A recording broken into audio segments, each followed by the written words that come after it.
مزار شریفوں میں جو اولیاء اللہ کے مزار ہیں ہمیشہ ہم دعا کرتے ہیں کیونکہ اللہ اولیاء اللہ جو ہوتے ہیں وہ اللہ کے نیک بندے ہوتے ہیں. ہم لوگ وہاں جا کر ہمیشہ ان سے گزارش کرتے ہیں آپ اللہ کو بھیجیے, آپ اللہ سے دعا کیجیے, اللہ تعالیٰ اس تلنگانہ میں ترقی عطا فرمائے, تلنگانہ میں ملنے سے اپنا تہذیب کو فروغ دیا جائے,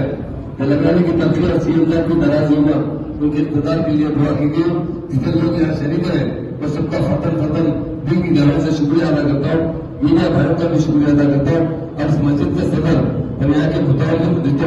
مسلی ہے اور اس مسجدوں کے کئی سلور بھی آپ موجود ہیں,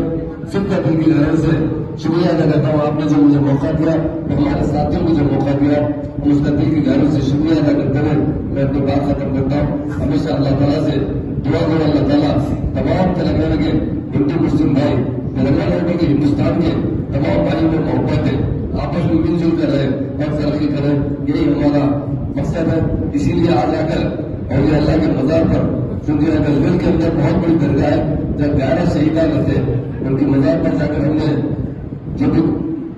پھول چڑھایا گیا اور وہ تو اللہ سے دعا کیا گئی, اللہ تعالیٰ ہمارے اولیاء اللہ سے بھی ان کو دعا کی. آپ اللہ کے ولی, آپ اللہ سے دعا کیجیے. ہمیں جو